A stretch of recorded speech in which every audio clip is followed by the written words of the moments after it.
കഴിഞ്ഞ കുറച്ച് ദിവസങ്ങളിലായിട്ട് ഒരു ഇടവേളയ്ക്ക് ശേഷം വീണ്ടും സമൂഹത്തിൽ ചർച്ചയായിരിക്കുകയാണ് ലവ് ജിഹാദ് എന്നൊരു വാക്ക്.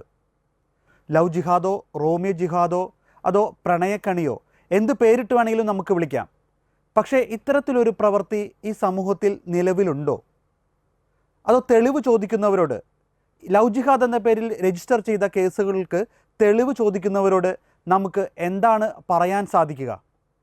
ഈ വിഷയത്തിൽ ഇന്ന് നമ്മളോടൊപ്പം ചേരുന്നത് അഡ്വക്കേറ്റ് ജസ്റ്റിൻ പള്ളിവാതുക്കലാണ്. സാർ നമസ്കാരം. നമസ്കാരം. ഒരു ഇടവേളയ്ക്ക് ശേഷം വീണ്ടും ചർച്ചയിലായിരിക്കുകയാണ് നമ്മുടെ ഈ ലവ് ജിഹാദ് എന്ന് പറയുന്നൊരു വാക്ക്.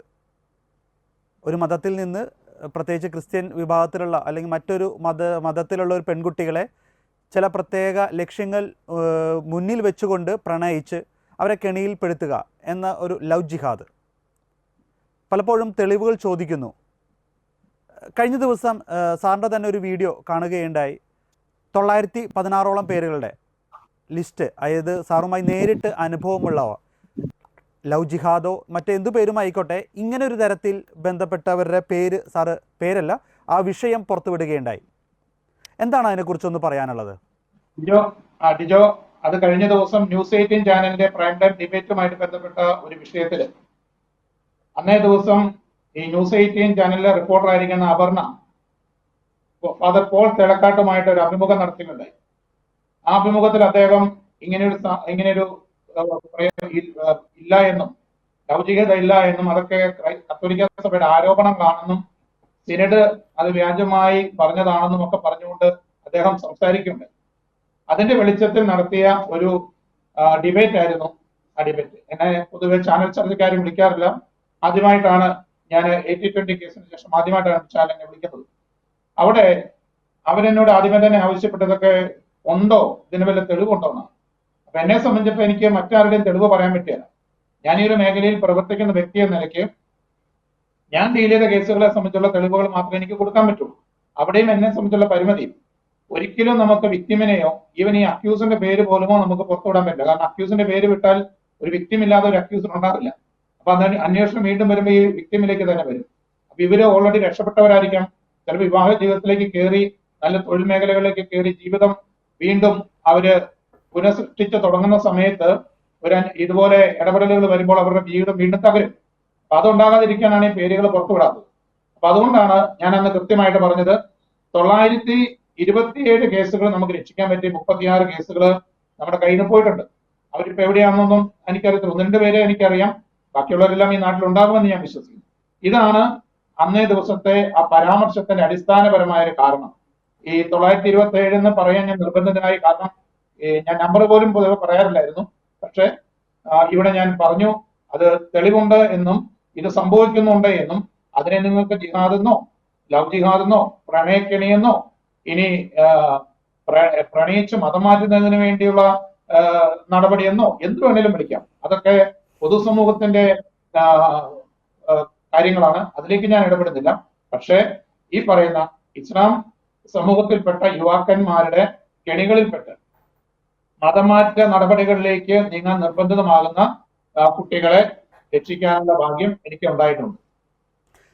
സാറിൻ്റെ അന്നത്തെ ആ ഒരു പ്രതികരണമാണ് ഒരുപക്ഷെ കുറച്ച് നാളുകളായിട്ട് സഭയെ ആക്രമിച്ചിരുന്ന, അല്ലെങ്കിൽ ഇതിന് തെളിവില്ല, രജിസ്റ്റർ ചെയ്തിട്ടില്ല ഒന്നും, നിങ്ങൾ എന്ത് അടിസ്ഥാനത്തിലാണ് ഇങ്ങനെ ഒരു വാക്ക് പ്രണയക്കെണിയെക്കുറിച്ചെല്ലാം പറയുന്നത് എന്നൊക്കെ ആക്രോശിച്ചവരോടൊക്കെ ഒരു വലിയൊരു മറുപടിയായിരുന്നു സാറിൻ്റെ ഒരു പ്രതികരണം.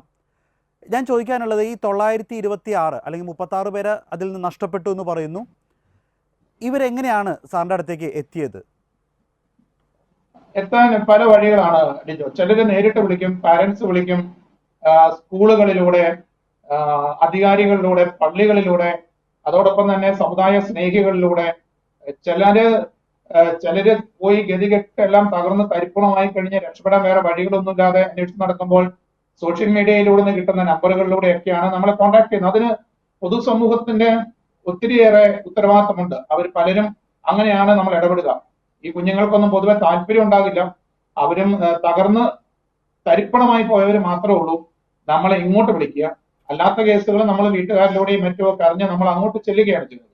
അപ്പൊ അതിന് നമ്മുടെ നാട്ടിലെ ധാരാളം നല്ലവരായ ആളുകൾ ഉണ്ട് എന്നുള്ളത് അഭിമാനത്തോടെ നമ്മൾ ഓർക്കേണ്ട ഒരു കാര്യം. അതായത് സ്വന്തം മക്കളെ പോലെ സ്വന്തം കൂടപ്പിറപ്പുകളെ പോലെ അയൽവക്കത്തെയും നമ്മുടെ സമൂഹത്തിലെയും എല്ലാം സ്കൂളിലെയും കോളേജിലെയും ഒക്കെ കുട്ടികളെ കണ്ട് അവരെ രക്ഷിക്കാൻ വേണ്ടി താല്പര്യപ്പെട്ട് വിളിക്കുന്ന ആളുകൾ നമ്മുടെ സമൂഹത്തിൽ ധാരാളം ഉണ്ട്. അവരിലൂടെയൊക്കെയാണ് നമുക്ക് ഇവരിലേക്ക് എത്തിപ്പെടാൻ വേണ്ടി സാധിക്കുന്നത്. പിന്നെ അനുമാനവും എതിർപ്പായിരിക്കും ആദ്യം ഇത്തരം പ്രശ്നങ്ങളിൽ ഇടപെടുമ്പോൾ ഉണ്ടാവുക. പിന്നീട് അത് നമുക്ക് അവരെ സംസാരിച്ച്, അവരെ കണ്ട് അവരെ സംസാരിച്ച് അവരുടെ ആഗ്രഹം നമ്മൾ ജെന്യൂനാണെന്ന് അറിഞ്ഞു കഴിയുമ്പോൾ അവര് നമ്മുടെ പക്ഷത്ത് നിൽക്കും. അതാണ് സാധാരണഗതി കാണുന്നത്. അത് ഏത് തരത്തിലാണ്? ഇപ്പോൾ 36 പേര് മാത്രമാണ് നമുക്ക് നഷ്ടപ്പെട്ടിട്ടുള്ളതെന്ന് സാറ് പറഞ്ഞു. ഏകദേശം 1000-ഓളം കേസുകൾ വന്നു. എങ്ങനെയാണ് ഇത്രയും പേരെ രക്ഷപ്പെടുത്തിയെടുക്കാൻ സാധിച്ചത്? ഏത് തരത്തിലാണ് നമ്മൾ ഇപ്പോൾ ഒരു പ്രണയം നമുക്കറിയാം, അതിൽ പെട്ടുപോയി കഴിഞ്ഞാൽ തിരിച്ചു വരുവാൻ വളരെ ബുദ്ധിമുട്ടാണ്. പക്ഷേ ഈ തരത്തിൽ ഒരു പ്രണയക്കെണി എന്ന് പറയുമ്പോൾ ഒരിക്കലും തിരിച്ചു വരാൻ പറ്റാത്ത രീതിയിലൊരു കെണി പൂട്ടൊക്കെ ഇട്ടിട്ടായിരിക്കും ഇവരുടെ പ്രണയം വരുന്നത്. അപ്പം അതിൽ നിന്ന് ഒരാളെ രക്ഷപ്പെടുത്തിയെടുക്കുക എന്ന് പറയുന്നത് കുറച്ചൊന്നല്ല ബുദ്ധിമുട്ട്.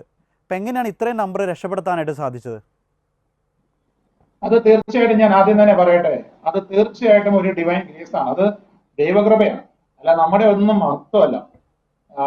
നമ്മള് ക്രിസ്ത്യൻ സ്പിരിച്വാലിറ്റിയുടെ ബേസിൽ നമ്മൾ സംസാരിക്കുമ്പോൾ നമ്മൾ പറയും it's an act of Holy Spirit എന്ന് തന്നെ നമ്മൾ പറയും. പരിശുദ്ധാത്മാവിന്റെ പ്രവർത്തിയാണ്. നമുക്കൊരു യോഗ്യതയില്ല. അതിന് ഞാനൊരു നാടും കൂടെ ഒന്നും പറയാതെ ഞാനൊരു ഉദാഹരണം പറയാം, 1-2 ഉദാഹരണം പറയാം. ഞാനൊരു സ്ഥലത്ത് അവിടുത്തെ വികാരിച്ചും പറഞ്ഞിട്ട് ഞാനൊരു കുട്ടീനെ രക്ഷിക്കാൻ വേണ്ടി പോവാം. അപ്പൊ ഏകദേശം ഞാൻ കോട്ടയം ഭാഗത്താണുള്ളത്. ഏകദേശം ഒരു 100-300 കിലോമീറ്റർ വണ്ടി ഓടിച്ചിട്ടാണ് ഞാൻ ആ സ്ഥലത്ത് ചെല്ലുന്നത്, ഒരു മലയുടെ മണ്ടയിൽ ചെല്ലുന്നത്. അവിടെ ചെന്ന് വികാരിച്ചൻ അവിടുത്തെ കാറ്റീസ് എച്ചമ്മിനെയും കൂട്ടി ഈ വീട്ടിലേക്ക് വിട്ട് ഞാൻ ആ വീടിന്റെ അങ്ങോട്ട് ചെല്ലുമ്പോൾ അവിടെ ആ കൊച്ചിന്റെ അപ്പനോ അമ്മയൊന്നും ഇല്ല. ഈ കുട്ടിയുണ്ട്, കുട്ടിയുടെ ഒരു സഹോദരിയുണ്ട്. അപ്പൊ അവിടെ എന്നെ കണ്ടത് ഈ കൊച്ചനോട് ചോദിച്ചു, എന്നെ കൊണ്ടുപോകാൻ വന്നാണോ എന്ന് ചോദിച്ചു. ഞാൻ പറഞ്ഞു എങ്ങോട്ട് കൊണ്ടുപോകാനാന്ന് ചോദിച്ചു. അപ്പൊ എന്നോട് വികാരിച്ചും പറഞ്ഞു, നീ പെട്ടിരിക്കുന്ന കെണി അവിടെ നിന്ന് നിനക്ക് ഊരാണെന്ന് ആഗ്രഹമുള്ളത് കൊണ്ട് ഇതിനുമായിട്ട് ബന്ധപ്പെട്ട ഒരാളെ ഞാൻ പറഞ്ഞു വിടുന്നുണ്ടെന്ന് പറഞ്ഞു. ഞാൻ അവിടെ ചെന്ന് മടുത്ത് ഒരു കുന്നിന്റെ മലയാണ്, മടുത്ത് കയറി ചെന്ന് അവിടെ ഇരിക്കുമ്പോൾ ഞാൻ ഇവളോട് പറഞ്ഞു, ഈ കൊച്ചിനോട് പറഞ്ഞു, മോളെ നീ ഒരു ചായ ഇടാൻ പറഞ്ഞു. അപ്പൊ ഇതിന്റെ അനിയത്തിയുണ്ട്, അവളോട് ചായ ഇടാൻ വേണ്ടി പോയി. അപ്പൊ ഇവള് വീണ്ടും എന്റെ അടുത്ത് വന്നിട്ട് ചോദിക്കുകയാണ്, സാറേ ഞാൻ പായ്ക്ക് ഇട്ടെന്ന് ചോദിച്ചു. അപ്പൊ ഞാൻ എങ്ങോട്ടാന്ന് ചോദിച്ചു. എന്നോട് പറഞ്ഞു, ഞാൻ സാറിന്റെ കൂടെ പോരും, എനിക്ക് എങ്ങനെയും ഈ ഊരാക്കുടിക്കിൽ നിന്ന് രക്ഷപ്പെടണം, ഞാൻ എവിടെ വേണമെങ്കിലും വരാം, എനിക്ക് രക്ഷപ്പെടണം. അപ്പൊ ഞാൻ പറഞ്ഞു, നീ തമാശ പറയാതെ അപ്പനും അമ്മയും വരട്ടെ, നീ വന്നാൽ ഞാൻ കൊണ്ടുപോകും, പക്ഷെ പപ്പയും അമ്മയും വരട്ടെ. അപ്പൊ പറഞ്ഞു, പപ്പ ജോലിക്ക് പോയത്, അമ്മ പറമ്പിൽ പോയതാന്ന് പറഞ്ഞു. എന്തായാലും കുറച്ച് കഴിഞ്ഞപ്പോ അവര് വന്നു. ഈ അനിയത്തി ചായ കൊണ്ടുവരുന്ന സമയത്ത് ഈ ചേട്ടത്തി എന്റെ മുമ്പിൽ നിന്ന് കയറിപ്പോയി. കുറച്ച് കഴിഞ്ഞ് ഇവിടെ കാണാതെ വന്നു കഴിഞ്ഞപ്പോൾ ഞാൻ വല്ല അപകടത്തിലേക്ക് പോയോ എന്ന് പേടിച്ച് ഞാൻ ഈ അനിയത്തിയോട് ചോദിച്ചു കഴിഞ്ഞപ്പോൾ പറഞ്ഞു, അവള് ബാഗ് പായ്ക്കുകയെന്ന് പറഞ്ഞു. കുറെ കഴിഞ്ഞപ്പോൾ ഈ അമ്മ ഓടിപ്പടച്ച് വരുമ്പോ മോള് ബാഗ് പാക്ക് ചെയ്ത് ഈ കുഞ്ഞു വീടിന്റെ ചായ്പില് വന്ന് എന്റെ മുമ്പിൽ, ഞാൻ ഇട്ടിരിക്കുന്ന ഒരേ ഒരു കസേരയുള്ളൂ അവിടെ, ആ കസേരയുടെ അടുത്ത് വന്ന് ഇവള് ബാഗ് ഇട്ട് നിൽക്കുക, സാറേ നമുക്ക് പോകാന്ന് പറഞ്ഞു. പിന്നെ അവളുടെ അമ്മേനെയും കൂട്ടി രാത്രി തന്നെ അവളെ അവിടുന്ന് കൊണ്ടുപോകുന്ന 200-300 കിലോമീറ്റർ ദൂരെയുള്ള ഒരു സ്ഥലത്ത് കൊണ്ടുവന്നാക്കി നമുക്ക് ആ കൊച്ചിനെ രക്ഷിക്കാൻ വേണ്ടി പറ്റി. ഇത് ഞാൻ പ്രത്യേകിച്ച് ഒരു വാക്കോ പറഞ്ഞിട്ടില്ല, ഒരു കൗൺസിലിങ്ങോ ഷെയറിങ്ങോ നടത്തിയിട്ടില്ല, അല്ലെങ്കിൽ ആ കൊച്ചിനെ ഒരു രീതിയിലും നമ്മൾ ഇൻഫ്ലുവൻസ് ചെയ്യേണ്ടി വന്നിട്ടില്ല. ആ കൊച്ച് റെഡിയാണ്, അവർക്ക് രക്ഷപ്പെടാൻ ആഗ്രഹം, ആരെയും ഒന്ന് ഇടപെടണം. ഈ രീതി തൊട്ട് ഉള്ള നടപടികളാണ്. നമ്മൾ പൊതുവെ ആരെയും ഭീഷണിപ്പെടുത്തിയോ ആരെയും ബലം പ്രയോഗിച്ചോ കയ്യൂപ്പ് കൊണ്ടോ ഇന്ന് വരെ അങ്ങനെ നേരിടേണ്ട അവസ്ഥ വന്നിട്ടില്ല. അതുകൊണ്ട് തന്നെയാണ് ഞാനിത് പറഞ്ഞത്, പരിശുദ്ധാത്മാവിന്റെ പ്രവർത്തനം. പിന്നെ ഇതെല്ലാം ഓരോ മെത്തഡോളജിയാണ്, ഓരോ കേസുകളിലും ഡിഫറെന്റ് ആയിട്ട് നമ്മളെ ദൈവം നയിക്കും ഈ കുഞ്ഞുങ്ങളോട് ഡീൽ ചെയ്യാൻ. ഞാനൊരു സ്ഥലത്ത് ഒരു കൊച്ച് ഇങ്ങനെ ഒരു അപകടത്തിൽ ചെന്നപ്പെട്ട് ഒരു യുവാവുമായിട്ട് ബന്ധത്തില് അതിലൊരു ക്യാരിങ് ആയി അതിന് അബോർഷൻ നടത്തിയിട്ട് നിൽക്കുന്ന ഒരു കുട്ടീനെ കാണാൻ പോയി. ആ കുട്ടി അവിടെ ചെന്ന് കഴിഞ്ഞപ്പോൾ ഞാൻ അതിന്റെ അപ്പനെയും അമ്മേനെയും, കുഞ്ഞു വീടാ, ഒറ്റമുറി വീടാ, അപ്പൊ അവരെ മാറ്റാതെ എനിക്ക് ഈ കൊച്ചിനോട് സംസാരിക്കാൻ പറ്റില്ല. അപ്പൊ അവരെ ഞാൻ മുറ്റത്തേക്ക് പറഞ്ഞു വിട്ടിട്ട് ഈ കൊച്ചിനോട് സംസാരിക്കുമ്പോ ഞാൻ ആ കൊച്ചി നിൽക്കുമായിരുന്നു. ഞാൻ അവളോട് പറഞ്ഞു, ഇരിക്കടി മോളെ എന്ന് പറഞ്ഞു. അവള് കേട്ടില്ല. അപ്പൊ ഞാൻ ഇവള് ഭയങ്കര വേദനിച്ച് നിൽക്കുവാണല്ലോ, ഞാൻ ഇവളോട് പറഞ്ഞു, എടി കുഞ്ഞെ മോളെ ചക്ക ഇരിക്കേ, എന്റെ കുഞ്ഞ് ഇരിക്കടി എന്ന് പറഞ്ഞ് ഞാൻ അവളെ 2-3 പ്രാവശ്യം ചക്കരെ കുഞ്ഞെ പൊളിച്ചു കഴിഞ്ഞപ്പോ അവള് കരഞ്ഞ് നിലവിളിച്ച് അവള് അവിടെ ഇരുന്നു. അമ്മയും അപ്പനും ഒക്കെ കയറി വന്നു. ഞാൻ പറഞ്ഞില്ല, നിങ്ങൾ പേടിക്കേണ്ട, അവിടെ നിന്നോ, നിങ്ങൾ നോക്കിക്കൊണ്ട് നിന്നോ, ഇങ്ങോട്ട് കയറണ്ടാവോ. കുറെ കഴിഞ്ഞ് അവള് ഒരു 5-10 മിനിറ്റ് കഴിഞ്ഞപ്പോ അവള് പതുക്കെ എഴുന്നേറ്റ് മൂക്കും മുഖമൊക്കെ തുടച്ചിട്ട് അവിടെ ഇരുന്നു. അപ്പൊ ഞാൻ ചോദിച്ചു, എന്ത് പറ്റി മോളെ, നീ എന്തിനാ കരഞ്ഞെന്ന് ചോദിച്ചു. മോളെന്നോട് പറഞ്ഞു, ഇത് മാതാപിതാക്കന്മാർക്കൊക്കെ ഉള്ള ഒരു മുന്നറിയിപ്പാണ്. അവളെന്നോട് പറഞ്ഞു, സാറേ ബോധം വെച്ച നാൾ മുതൽ ഇന്ന് വരെ ആരും എന്നെ ഇങ്ങനെ മോളേന്നോ ചക്കയെന്നോ കുഞ്ഞേന്നോ ഒന്നും വിളിച്ചില്ല. ആ ഒരു സ്നേഹം തരുമെന്ന് പറഞ്ഞ ഒരാളെ എന്റെ കൂടെ വന്നു. പക്ഷെ ആ തരുന്നയാളെ ലക്ഷ്യം എന്റെ സ്നേഹം മാത്രമായിരുന്നില്ല എന്ന്, എന്റെ ശരീരമായിരുന്നു, എന്നെ മതമാറ്റി കൊണ്ടുപോകാൻ വേണ്ടിയിട്ടാണ് എന്ന് വന്നു കഴിഞ്ഞപ്പോഴാണ് ഞാൻ അപകടം മണത്തത്. ആ അപകടമാണ് ഇപ്പോൾ സാർ ഇവിടെ ഇരിക്കാൻ കാരണം. ആ കൊച്ചിനോട് ഞാനൊന്നും പറയേണ്ടി വന്നില്ല. അവള് കുറച്ച് കഴിഞ്ഞപ്പോൾ അവൾ അമ്മയോട് പറഞ്ഞു, അമ്മ എന്നെ ഒരു സ്ഥലത്ത് കൊണ്ടയാക്കണം, അമ്മ പോരെ എന്നെ കൊണ്ടയാക്കി, ഇന്ന് തന്നെ പോകണമെന്ന് പറഞ്ഞു. അങ്ങനെ അവരെന്റെ കൂടെ പോകും. ഇങ്ങനെ വ്യത്യസ്തമായ രീതി, വ്യത്യസ്തമായ സമീപനങ്ങൾ ഓരോ സ്ഥലത്ത് ചെല്ലുമ്പോഴും അത് നമുക്ക് ദൈവം തരും. ഈ കുഞ്ഞുങ്ങളെ കാണുമ്പോൾ സംസാരിക്കാനൊക്കെ അങ്ങനെയാണ് നമ്മൾ ഡിച്ചോ ഈ കുഞ്ഞുങ്ങളെ സമീപിക്കുന്നത്. സാറ് നേരത്തെ പറഞ്ഞതുപോലെ തന്നെ ഒരുപക്ഷെ വീട്ടിൽ നിന്ന് അവർക്ക് കിട്ടാത്ത പല കാര്യങ്ങളായിരിക്കാം ഇങ്ങനെ ചില പ്രലോഭനങ്ങളിൽ വീഴ്ത്താനിടയാവുന്നത്. അത് വേണ്ട രീതിയിൽ ഒരു വ്യക്തി ഇടപെടാൻ ഉണ്ടായിരുന്നെങ്കിൽ ഒരുപക്ഷെ പലരുടെ ജീവിതവും ഇന്ന് രക്ഷപ്പെട്ടേനെ. ആ 36 പേരെക്കുറിച്ച് സാറ് നേരത്തെ പറഞ്ഞു ഒരു ഡീറ്റെയിൽസും അറിയില്ല എന്നുള്ളത്. ആരെങ്കിലും കുറിച്ച് എന്തെങ്കിലും അറിയോ, അല്ലെങ്കിൽ അവരുടെ ജീവിതം എങ്ങനെയാണ് പോകുന്നത്, എന്തെങ്കിലും നഷ്ടപ്പെട്ടു പോയ എനിക്ക് ഒന്ന് രണ്ട് കുട്ടികളെ പറ്റി അറിയാം. ഈ അവരുടെ അടിസ്ഥാനത്തിൽ വെച്ചുകൊണ്ട് നോക്കിയാൽ ഒരു കാരണവശാലും ഈ പോയവരൊന്നും വലിയ സന്തോഷത്തിലില്ല, വിട്ടുപോയി. ആ മതത്തിന്റെ ഭാഗമായി, ആ റിലീജിയന്റെ ഭാഗമായി അവിടുന്ന് രക്ഷപ്പെടാൻ പറ്റാതെ, ഊരാൻ പറ്റാതെ, ഒരു രീതിയിൽ ഊരിയാൽ ജീവൻ അപകടത്തിലുണ്ട് എന്നുള്ളത് കൊണ്ടാണ് ഇവരെല്ലാം അവിടെ ചെന്ന് നിൽക്കുന്നത്. ഞാൻ മറ്റൊരു ഉദാഹരണം പറഞ്ഞാൽ, ഒരു കുടുംബത്തിലേക്ക്, ഈ ജില്ലയിലുള്ള കുടുംബത്തിലെ ചേട്ടൻ ആദ്യം ഒരു ക്രിസ്ത്യൻ പെൺകുട്ടിനെ കല്യാണം കഴിച്ചു.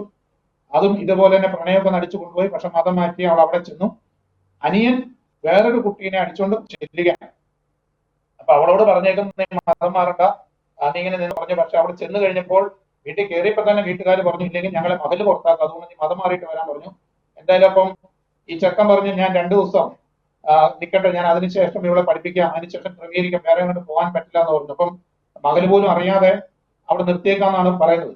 അപ്പൊ ഈ ചേടത്തി ഈ ഇതേപോലെ ഒരു ക്രൈസ്തവ കുടുംബത്തിൽ നിന്ന് പോയി പെട്ടുപോയ ഈ ചേടത്തി ഈ കൊച്ചിനെ അന്ന് കണ്ട സമയത്ത് മുഴുവൻ അവളോട് പറഞ്ഞു, എന്റെ കുഞ്ഞുമോളെ, ഞാനിവിടെ 7 വർഷങ്ങൾക്ക് മുന്നേ വന്ന് പെട്ടുപോയി, എനിക്കിനി ഊരാൻ പറ്റിയല്ല, നീയോ യഥാർത്ഥത്തിൽ നീ പെട്ടിട്ടില്ല, പെടാൻ പോകുന്നുള്ളൂ, നീ അതിനു മുമ്പ് നീ രക്ഷപ്പെടാൻ നോക്ക്. അപ്പൊ ഇവള് സമ്മതിച്ചില്ല. പ്രണയമാണല്ലോ, പ്രണയത്തിന്റെ പേരാണല്ലോ. അപ്പൊ ഇവള് ഈ ചേട്ടത്തെ ചോദിച്ചു, മോളെ, നിന്നോട് ഇന്ന കാര്യങ്ങൾ പറഞ്ഞിട്ടില്ലേ, നിന്നോട് ഇന്ന കാര്യങ്ങൾ ചെയ്തിട്ടില്ലേ, നിന്നെ ശാരീരികമായിട്ട് അവൻ ഉപയോഗിച്ചില്ലേ, എന്നിട്ട് നിന്നോട് ഇപ്പം മതം മാറുന്നതിനെ പറ്റി പറഞ്ഞില്ലേ എന്നൊക്കെ ചോദിച്ചു കഴിഞ്ഞപ്പോഴാണ് ഈ കൊച്ചിന് ഇതൊക്കെ മനസ്സിലാകുന്നത്. അന്ന് രാത്രിയിൽ ഈ ചേട്ടത്തിൽ കൊടുത്ത പൈസ ആ കൊച്ചു അവിടെ നിന്ന് ഓടി 1.5 കിലോമീറ്റർ കഴിഞ്ഞ് ഏതൊരു ഓട്ടോറിക്ഷ സ്റ്റാൻഡിൽ വന്ന് ഓട്ടോറിക്ഷ വിളിച്ച് അതിന്റെ വീട്ടിൽ വന്ന വീട്ടുകാർ അതിനെ വേറെ സ്ഥലത്ത് കൊണ്ടുപോയി രക്ഷപ്പെടുത്തി. അത് കഴിഞ്ഞപ്പോഴാണ് നമ്മളെയൊക്കെ വിളിക്കുന്നത്. അവിടെയും ഭീഷണി വന്നു കഴിഞ്ഞപ്പോഴാണ് ആ കൊച്ചിനെ നമ്മൾ വിളിക്കുന്നത്, ആ കൊച്ചിന്റെ കാര്യത്തിൽ നമ്മളെ ഇടപെടിക്കുന്നത്. ആ കൊച്ചു നല്ല രീതിയിൽ ജീവിക്കുന്നു. അപ്പൊ ഈ രീതിയിൽ ഈ ആദ്യം മുഴുവൻ പ്രണയത്തിന്റെ പേര് പറഞ്ഞ് തുടങ്ങിയാലും ഇത് എത്തി നിൽക്കുന്നത് കൺവേർഷനില്ല, എന്ന് പറഞ്ഞാൽ മതമാറ്റത്തില്ല.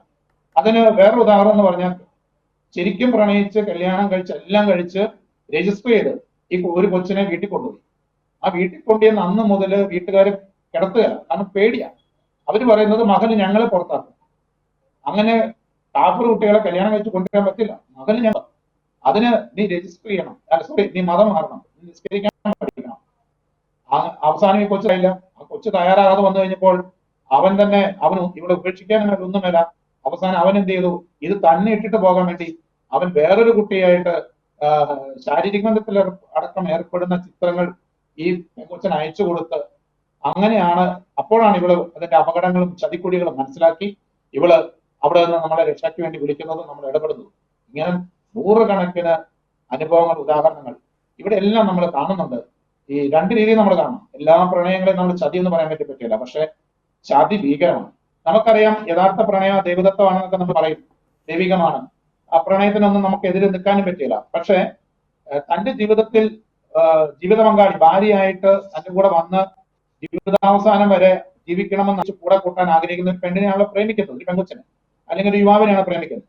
അങ്ങനെ തന്നെ സ്നേഹിക്കുന്ന ഒരു പെൺകുട്ടിയെ എന്താണ് കൂടെ ചേർത്ത് പിടിച്ച് അവളുടെ പ്രേമം ഉറപ്പിക്കുന്നതിന് വേണ്ടി നഗ്ന ചിത്രങ്ങളൊക്കെ എടുത്ത് അവളെ കെട്ടിപ്പിടിച്ചിരിക്കുന്നത് ഉമ്മ വെക്കുന്നതുമായ സീനുകളൊക്കെ എടുത്ത് ബ്ലാക്ക്മെയിൽ ചെയ്ത് വീട്ടുകാരെ കാണിക്കും, ആങ്ങളൊക്കെ അയച്ചു കൊടുക്കും, സമൂഹത്തില് പോസ്റ്റ് ചെയ്യും എന്നൊക്കെ പറഞ്ഞ് ബ്ലാക്ക്മെയിൽ ചെയ്ത് ആ കുട്ടീനെ തന്നോട് ചേർത്ത് പിടിക്കുന്ന, അതിനുശേഷം അതിനെ ശാരീരിക ബന്ധത്തിൽ ഏർപ്പെടങ്ങൾ പോലും എടുത്ത് ഭീഷണിപ്പെടുത്തി തന്നെ സ്വന്തമാക്കാൻ ആഗ്രഹിക്കും. എന്ത് പ്രണയമാണ്! ഇനി രണ്ട്, ഇങ്ങനെ തന്റെ ജീവിതത്തിലേക്ക് കൂടാൻ ആഗ്രഹിക്കുന്ന ഒരു പെൺകുട്ടിയെ, താൻ സ്വന്തമാക്കാൻ ആഗ്രഹിക്കുന്ന ഒരു പെൺകുട്ടിയെ വളച്ച് എടുക്കുന്നതിന് വേണ്ടി ജ്യൂസിലും ഐസ്ക്രീമിലും ഒക്കെ മയക്കുമരുന്ന് കൊടുത്ത് അതിനെ ചിത്രങ്ങൾ എടുത്ത് അതുമായിട്ട് ശാരീരിക ബന്ധത്തിൽ ഏർപ്പെട്ട് അതിനെ നേക്കഡ് ആക്കിയിട്ട് ചിത്രങ്ങൾ എടുത്ത് ബ്ലാക്ക്മെയിൽ ചെയ്ത് തന്റെ കൂടെ കൊണ്ടുപോകുന്നതിനെ നമുക്ക് പ്രണയം എന്ന് പറയാൻ പറ്റുമോ, ചതി എന്ന് പറയാൻ പറ്റുമോ? ഈ അതോടൊപ്പം തന്റെ ജീവിതത്തിലേക്ക് ചേരാൻ വേണ്ടി ഈ ഭീഷണിക്കപ്പെട്ട് ജീവിതത്തിലേക്ക് കയറാൻ വേണ്ടി വരുന്നവരെയാണ് അടുത്ത സ്റ്റെപ്പിലേക്ക് വരുന്നത്. ഇതെല്ലാം കഴിഞ്ഞു കഴിയുമ്പോൾ പറയും, ഞങ്ങളുടെ കുടുംബത്തെ കേൾക്കണമെങ്കിൽ ഞങ്ങളുടെ മത നിയമം അനുസരിച്ചിട്ട് ഒരു ഇസ്ലാമിന് മാത്രമേ കല്യാണം കഴിക്കാൻ വേണ്ടി പറ്റുള്ളൂ, അതുകൊണ്ട് നീ ഇസ്ലാമാകാം. ഇതിനെന്താ വിളിക്കുക? ഇതിൽപ്പെട്ട് ഈ അവസ്ഥയിൽപ്പെട്ട് തങ്ങളുടെ ജീവിതം മുഴുവൻ നശിപ്പിച്ച് ഇവരുടെ കൂടെ നിന്ന് അവസാന നിമിഷത്തിൽ ഈ ഒരു അവസ്ഥയിൽ എത്തിപ്പെട്ട കുഞ്ഞുങ്ങളുടെ അവസ്ഥകളെ നമ്മൾ എന്തെന്നാ പിന്നെ വിളിക്കേണ്ടത്? വിശുദ്ധ പ്രണയം എന്ന് വിളിക്കണോ? വിശുദ്ധ ചതി എന്ന് വിളിക്കണോ? അതോ വിശുദ്ധ ജിഹാദ് എന്ന് വിളിക്കണോ? ഇതാണ് നമ്മുടെ സമൂഹം നേരിടുന്ന ഒരു വെല്ലുവിളി. ഈ യാഥാർത്ഥ്യത്തെ എങ്ങനെയാണ് നേരിടാൻ പറ്റുക? ഇത് നമ്മൾ പറഞ്ഞു കഴിയുമ്പോഴാണ്, ഇല്ല, ഈ അടുത്ത ദിവസങ്ങളിൽ നമുക്കറിയാലോ, വടകരയിൽ ഇപ്പൊ ഒരാളെ അറസ്റ്റ് ചെയ്തിട്ടില്ലേ? അവന്റെ തന്നെ മൊഴിയില്ലേ? വിജയ് കേട്ടു. ആ വിഷയത്തിലേക്കാണ് സാർ ഞാൻ വരാൻ പോകുന്നത്. ഇപ്പൊ സാറ് പറഞ്ഞ അനുസരിച്ച് പ്രണയം എന്ന് പറയുന്ന വാക്ക് ഒരുപക്ഷെ, അല്ലെങ്കിൽ സ്നേഹം, പ്രണയം, ഇതൊക്കെ വളരെ മനസ്സിന് കുളിർമ നൽകുന്ന ഒരു വാക്കുകൾ, പേരുകളൊക്കെ ആയിട്ട് നമുക്ക് കഴിഞ്ഞ കാലങ്ങളിലൊക്കെ ഉണ്ടായിരുന്നു. പ്രണയം എന്ന് തോന്നുമ്പോൾ തന്നെ അത് ചിലപ്പോൾ നിഷ്കളങ്കമായിരിക്കാം കുട്ടികളുടെ, യുവജനങ്ങളുടെയൊക്കെ ഇടയിൽ. പക്ഷേ ഇന്ന് പ്രണയം എന്ന് കേൾക്കുമ്പോൾ അതിൻ്റെ പിന്നിൽ ഭീകരമായൊരു ചതിയാണ് നമുക്ക് വരുന്നത്, അല്ലെങ്കിൽ ഇത് മനസ്സിലേക്ക് ഓടി വരുന്നത്. ആ വാക്കിൻ്റെ ആ ഒരു നിഷ്കളങ്കത, അതിൻ്റെ ഒരു സൗന്ദര്യം നഷ്ടപ്പെടുത്തിയ അവസ്ഥയിലേക്ക് ഇന്ന് കേരളത്തിൽ പോകുന്ന ഒരവസ്ഥയിലേക്ക് മാറിയിരിക്കുകയാണ്. അതിൽ ചില ആളുകൾ അങ്ങനെ മാറ്റിയെടുത്തു അതിനെ. സാറ്, മറ്റൊരു കാര്യം എനിക്ക് ചോദിക്കാനുള്ളത്, ഈ തെളിവ് ചോദിക്കുന്നവരോട്, ഇപ്പോൾ സാറ് പറഞ്ഞ ഈ വിഷയങ്ങളെല്ലാം വളരെ ഗൗരവമായ കാര്യങ്ങളാണ്. ഒരു മനുഷ്യൻ്റെ ആത്മാവിനെക്കുറിച്ച് അല്ലെങ്കിൽ ഒരു ജീവനെ ബാധിക്കുന്നൊരു വിഷയമാണ്. ഇത്രമാത്രം ഇമ്പോർട്ടൻ്റായ ഒരു വിഷയത്തിൽ എന്തുകൊണ്ട് പ്രതികരിക്കേണ്ട ആളുകൾ, ചിലപ്പോൾ പ്രതികരിക്കേണ്ട സംവിധാനങ്ങൾ, അത് സർക്കാർ സംവിധാനങ്ങളായിക്കോട്ടെ, മാധ്യമങ്ങൾ, ഇവരെല്ലാം തെളിവ് തായോ എങ്കിൽ ഞങ്ങൾ പ്രതികരിക്കാം, എങ്കിൽ ഞങ്ങൾ വാർത്തയിടാം, എങ്കിൽ ഞങ്ങൾ ആക്ഷൻ എടുക്കാം എന്ന് മാത്രം പറഞ്ഞ് കൈ ഒഴിയുന്നത് എന്തുകൊണ്ടാണ്? എനിക്കിവിടെ ആദ്യം തന്നെ എനിക്ക് പോലീസിനെ ഒന്ന് ചില കാര്യങ്ങൾ അഭിനന്ദിക്കേണ്ടതുണ്ട്. നമ്മുടെ തന്നെ വിക്ടിംസ് ആയിട്ടുള്ള 2 കുട്ടികൾ ക്രൈംബ്രാഞ്ച് അന്വേഷിച്ച് കുറ്റപത്രം കൊടുത്തിരിക്കുന്ന കേസാണ്. ഇത് മതമാറ്റത്തിന്റെ പേരിൽ ഇങ്ങനെ പീഡിപ്പിച്ച് അതുങ്ങളെ മതം മാറാൻ നിർബന്ധിച്ച് കൊണ്ടുപോകുന്നതിന് വേണ്ടിയാണ് ഈ പരിപാടികൾ നടത്തിയെന്ന് പറഞ്ഞിട്ടൊരു കേസുണ്ട്. അപ്പൊ ഇതിനകത്ത് ഈ വിക്ടിമായിരിക്കുന്ന കുട്ടിയെ ഈ കേസിലൊക്കെ പെട്ടുകഴിഞ്ഞ് റീഹാബിലിറ്റേറ്റ് ചെയ്ത് കഴിഞ്ഞ 2 വർഷം കഴിഞ്ഞപ്പോൾ നമ്മൾ അതിനെ ഒരു പുതിയ ജീവിതത്തിലേക്ക് കടത്തിക്കൊണ്ടുപോയി, ഒരു കല്യാണത്തിലേക്ക് പോയി. ഇതെല്ലാം അറിഞ്ഞൊരു യുവാവ് കല്യാണം കഴിക്കാൻ വേണ്ടി അങ്ങനെ ആ വ്യക്തിയുടെ ജീവിതത്തിലേക്ക് കടന്നുപോയി. ആ ജീവിതത്തിലേക്ക് കടന്നുപോയ കുട്ടിയുടെ കേസ് അന്വേഷണത്തിന് ഭാഗമായിട്ട് അത് പോലീസ് ക്രൈംബ്രാഞ്ചിന് മാറി. ക്രൈംബ്രാഞ്ച് വന്നപ്പോൾ വീണ്ടും അന്വേഷണം വരുന്നു. ഈ ക്രൈംബ്രാഞ്ചിന്റെ ഓഫീസർമാര് കുട്ടിയുടെ വീട്ടുകാരുമായിട്ട് ബന്ധപ്പെട്ട് കഴിഞ്ഞപ്പോൾ ആ കുട്ടിയുടെ വീട്ടുകാർ പറഞ്ഞു, ഇങ്ങനെ വിവാഹം കഴിഞ്ഞു, അവള് ഇങ്ങനെ സേഫായിട്ട് ജീവിക്കുകയാണ്, അപ്പൊ ഇനി സാർ അതുമായിട്ട് ബന്ധപ്പെട്ട് എന്തെങ്കിലും ചെയ്യണമെങ്കിൽ ഞങ്ങളെ സഹായിച്ച വ്യക്തിയുടെ നമ്പർ തരാമെന്ന് പറഞ്ഞിട്ട് എന്റെ നമ്പർ കൊടുത്ത് എന്നെ വിളിച്ചു. ഞാനപ്പോ ഈ ഓഫീസർമാരോട് പറഞ്ഞു, സാറേ ഇതാണ് അവസ്ഥ, ആ കുഞ്ഞ് പ്രഗ്നന്റ് ആണ്, ക്യാരിങ് ആണ്, പുതിയ ജീവിതത്തിലേക്ക് വന്നു, അവളുടെ ജീവിതത്തിലേക്ക് മടങ്ങി വരിക. ആ സമയത്ത് നമ്മൾ അവളെ എങ്ങനെയാണ് സാറെ കൈകാര്യം ചെയ്യുക? അവളുടെ വീട്ടിൽ ചെന്ന് കഴിഞ്ഞാൽ അതൊരു പ്രശ്നങ്ങളാവില്ലേ? ആ നാട്ടില് ഒരു പോലീസ് വണ്ടി ചെന്ന് കഴിയുമ്പോൾ പ്രശ്നങ്ങളാവില്ലേ? ആ പോലീസ് ഉദ്യോഗസ്ഥന്മാര്, ഡിവൈഎസ്പി അടക്കമുള്ളവര്, SP അടക്കമുള്ളവര് എന്നെ വിളിച്ചു. ഞാൻ അവിടെ ചെന്നു. എന്നോട് പറഞ്ഞു, ഒരു പണിയോ സാറേ, ഞങ്ങൾക്ക് അവൾ കൊച്ചിനെ കണ്ട് ചോദ്യം ചോദിച്ചേ പറ്റൂ, ചോദ്യം ചെയ്തേ പറ്റൂ. അപ്പൊ അതിനെ ഞങ്ങൾക്ക് ഏറ്റവും സേഫ് ആയിട്ടുള്ള സ്ഥലത്ത് ഹാജരാക്കി തരാൻ വേണ്ടി പറ്റുമോ, സാറിനെ കൊണ്ടുതരാൻ വേണ്ടി പറ്റുമോ എന്ന് ചോദിച്ചു. ഞാൻ ആ കൊച്ചിനെ, അതിന്റെ ഹസ്ബൻഡും ഞാനും കൂടെ ഞങ്ങള് ഷോപ്പിങ്ങിന് പോകുന്ന രീതിയിൽ തന്നെയാണ് വന്ന് ഞങ്ങൾ ആ കൊച്ചിനെ 2-3 പ്രാവശ്യം ഈ വളരെ ദൂരം വണ്ടി ഓടിച്ചു കൊണ്ടുപോയി ഞങ്ങൾ പോലീസിന്റെ അടുത്ത് ഹാജരാക്കി. അവര് വളരെ മനോഹരമായിട്ട് അതിനെ ഡീൽ ചെയ്തു. ആ കാര്യത്തിലൊക്കെ നമ്മുടെ പോലീസിനെ അഭിനന്ദിക്കാതിരിക്കാൻ പറ്റില്ല. അതേസമയം നമ്മുടെ മാധ്യമങ്ങളും വകതിരിവില്ലാത്ത ചില ഉദ്യോഗസ്ഥരുണ്ട്, നേരെ പോലീസ് വണ്ടി അടങ്ങ് ചെല്ലും. ആ അയലോക്കത്തെ വീട്ടുകാർ മുഴുവൻ അവിടെ ഓടിയെത്തും. നമുക്കറിയാം, ഇനി ഓടിയെത്തിയില്ലേ പോലും CCTV എന്ന രീതിയിൽ ജനലിലൂടെ വാതിലിലൂടെ പൊത്തിയെത്തും. പിന്നെ നമുക്ക് ഉണ്ടാക്കുന്ന കഥകൾ ഈ വ്യക്തികളെ സംബന്ധിച്ചുള്ള ജീവിതങ്ങൾ, ആ കുടുംബത്തിനും ആ വ്യക്തിക്കും അവിടെ ജീവിക്കാൻ പറ്റാത്ത സാഹചര്യം. ഇത് മാധ്യമങ്ങൾ അറിഞ്ഞാലോ പിന്നെ അങ്ങ് കൊട്ടിഘോഷിക്കല്ലേ, അവരുടെ അടുത്ത ന്യൂസ് അല്ലേ. ഇതുകൊണ്ടാണ് ഒരു കാരണവശാലും ഈ തെളിവ് തരാൻ പറയുമ്പോൾ തെളിവ് കൊടുക്കാൻ പറ്റാത്തത്. ഇനി അങ്ങനെ തെളിവ് വേണ്ട എന്താണ് സംവിധാനങ്ങളാണ് വേണ്ടതെന്നുണ്ടെങ്കിൽ ഇവിടുത്തെ പോലീസ് സംവിധാനത്തിനല്ല ഞങ്ങളെ പോലുള്ള പ്രവർത്തനങ്ങൾ അറിയാം. അവർ ഞങ്ങളെ ഫോളോ ചെയ്യട്ടെ, എന്നിട്ട് അവർ കണ്ടുപിടിക്കട്ടെ, എന്നിട്ട് അവരന്വേഷിക്കട്ടെ നിഷ്പക്ഷമായിട്ട്. ഞങ്ങൾ കൊടുക്കേണ്ട തെളിവ് എന്റെ പുറകെ അവർക്ക് വേണേ ഫോളോ അപ്പ് ചെയ്ത് വരാലോ, അവർക്ക് അന്വേഷിക്കാമല്ലോ, അവർ നടത്തട്ടെ, അതിന് നമുക്ക് തടസ്സമില്ല. പക്ഷെ നമ്മളായിട്ട് ഒരു കുഞ്ഞിന്റെ ജീവിതം, ഒരു കുടുംബത്തിന്റെ ജീവിതം തകർക്കാൻ ഇട കൊടുക്കില്ല എന്നൊരു ബോധ്യത്തിൽ നിന്നാണ് ഇവര് തെളിവ് ചോദിക്കുന്ന സംഭവത്തിലേക്ക് പോകാത്തത്. ഇനി മറ്റൊന്ന്, സോണിയ സുഭാഷിനെ ആദ്യയുടെയും ഒക്കെ അനുഭവങ്ങൾ ഇവിടെ നിൽക്കുമ്പോൾ ഇതിൽ കൂടുതൽ എന്ത് തെളിവാ വേണ്ടത് അടിച്ചോ. ഇപ്പൊ ലഹരിക്കെതിരെ ഞാൻ കൊണ്ടുപോയി ഹൈക്കോടതി കേസ് കൊടുത്തിട്ട് അങ്ങനെ സംഭവമില്ല എന്ന് പറഞ്ഞ് തള്ളിയതാ. കോടതി പോലും അത് മൈൻഡ് ചെയ്തില്ല. പക്ഷെ ഇപ്പം അതേ കോടതിയും അതേ സർക്കാരും കടന്ന് ഇച്ചാണ്ട വരയ്ക്കുന്നു. എന്ത് ഭീകരമായ അവസ്ഥയാണ്. നമുക്കിതിന് തെളിവുണ്ടോ എന്ന് ചോദിക്കുമ്പോൾ എന്ത് തെളിവ് നമ്മൾ കൊണ്ടേ കൊടുക്കാൻ പറ്റുക? ഇതാണ് ഇതിന്റെ പുറകെയുള്ള കാര്യം. ടീച്ചർ, തീർച്ചയായിട്ടും ഒരു ധാർമ്മികതയുടെ പുറകെ മാധ്യമങ്ങൾ പോകേണ്ടതുണ്ട്. ചില വിഷയങ്ങൾ സമൂഹത്തിനെ കാർന്നു തിന്നുന്ന ഒരു ക്യാൻസറായി മാറിയെങ്കിൽ ആ ക്യാൻസറിനെ നശിപ്പിക്കാൻ മാധ്യമങ്ങൾക്കും ബാധ്യതയുണ്ട്. അതിന് തെളിവും കാര്യങ്ങളൊക്കെ ചോദിച്ച് മാറി നിൽക്കല്ല, യാഥാർത്ഥ്യമുണ്ടെന്ന് കണ്ടാൽ അതിൻ്റെ പുറകെ പോകേണ്ടതുണ്ട്. സാർ നേരത്തെ പറഞ്ഞൊരു വിഷയം ലഹരി, ഈ പ്രണയവും ലഹരിയും കൂടി ഇപ്പോൾ ഒന്നിച്ചു പോകുന്ന അവസ്ഥയാണ്. പ്രണയക്കെണിക്ക് വേണ്ടി ലഹരി ഉപയോഗിക്കുന്ന ഒരു കാലഘട്ടം, പ്രത്യേകിച്ച് MDMA. ഇപ്പം അത് സർക്കാരും അല്ലെങ്കിൽ പോലീസൊക്കെ തുറന്നു പറയുന്ന ഒരു അവസ്ഥയിലേക്ക് എത്തിയിരിക്കുകയാണ്. പാലാ പിതാവ് അന്ന് പറഞ്ഞത്, അതിനുശേഷം പല ക്രൈസ്തവരും പറഞ്ഞു പോയ നർക്കോട്ടിക് ജിഹാദ് മുതൽ പ്രണയക്കെണി, ലവ് ജിഹാദ്, ഇതിനെല്ലാം വ്യക്തമായോ അല്ലെങ്കിൽ മറ്റൊരു രീതിയിൽ തെളിവ് ഇന്ന് സമൂഹത്തിൽ നിന്ന് കിട്ടുകയാണ്.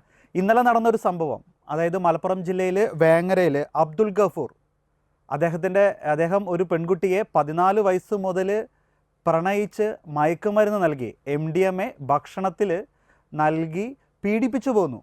ആ പെൺകുട്ടി പോലും തനിക്ക് MDMA നൽകുന്നുണ്ടായിരുന്നു എന്ന് പോലും തിരിച്ചറിഞ്ഞില്ല.